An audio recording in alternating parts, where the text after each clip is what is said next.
ఏబిసిడీలు తెలియకుండా కేంద్రంపై యుద్ధమా? దక్షిణ రాష్ట్ర తెలంగాణ ప్రజలను రెచ్చగొట్టే చర్యలకు పాల్పడితే పప్పులు ఉడకవు, డీలిమిటేషన్ చేస్తే సీట్లు తగ్గుతాయనేది ప్రతిపక్షాల దుష్ప్రచారం. గట్టిగా డీలిమిటేషన్ చేస్తే సీట్లు తగ్గుతాయనేది ప్రతిపక్షాల దుష్ప్రచారం. తమిళనాడు ఎన్నికల్లో భాగంగానే స్టాలిన్ ప్రజలను రెచ్చగొడుతున్నారు. ఏ ఒక్కరిపై బలవంతంగా హిందీని రుద్దే ప్రయత్నం చేయడం లేదు. కేంద్ర మంత్రి కిషన్ రెడ్డి కీలక వ్యాఖ్యలు. అరుణ్ కుమార్ జైన్తో కలిసి బేగంపేట రైల్వే స్టేషన్ పనుల పరిశీలన. రాష్ట్రానికి కొత్తగా కవచ్ ఇన్స్టిట్యూట్ రాబోతున్నట్టుగా వెల్లడి. ఇక్కడ డీలిమిటేషన్ అనేది 1971 లెక్కల ప్రకారం చేస్తేనేమో ఈ సౌత్ ఇండియాకు న్యాయం జరుగుతుంది.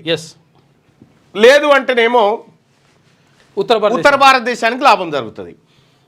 అక్కడికి అమిత్ షా గారు తమిళనాడుకు వచ్చినటువంటి సందర్భంలో ఒక కీలకమైనటువంటి వ్యాఖ్యలు చేసిపోయింది. ఏమని? జాగ్రత్తగా సీట్లు తగ్గుతాయి అంటున్నారు, తగ్గాయి అని చెప్పిండు. మరి పెరుగుతాయా? అది చెప్పలే. అక్కడ ఎన్ని పెరుగుతున్నాయి, ఇక్కడ అన్ని పెరుగుతాయా అనేది చెప్పాలి కదా. సో మరి ఏం జరుగుతుందో చూడాలి. సౌత్ ఇండియాకు సీట్ల డీలిమిటేషన్లో అన్యాయం జరిగితే సౌత్ ఇండియా ప్రజలు మరో యుద్ధానికి దిగేటువంటి అవకాశం మంచిది కాదు. అది మంచిది కాదు, ఈ దేశానికే మంచిది కాదు. ఎందుకంటే అసలు యాక్చువల్గా ఇప్పుడు 71 లెక్కలు ఎందుకని అడుగుతున్నానంటే 1971లో నిజంగా కూడా జనాభా విపరీతంగా పెరిగిపోయింది.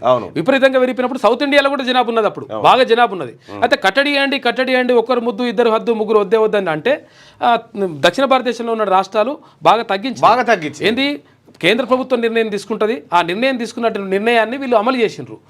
వాళ్ళు 1970 నుంచి 1980ని జనాభా విస్ఫోటనం కింద చూసిండ్రు. జనాభా కంట్రోల్ చేయడం కోసం అనేకమైనటువంటి చర్యలు తీసుకుంటే దక్షిణాది రాష్ట్రాలు ఓకే చేసినాయి, ఉత్తరాది రాష్ట్రాలు విపరీతంగా కనుక్కుంటా పోయినాయి. వాళ్ళు ఇప్పుడు అన్యాయం చేసినోడిని తర్వాత తప్పు చేసినోడికి ఇప్పుడు మంచి చేస్తున్నట్టు లెక్క కనిపిస్తుంది.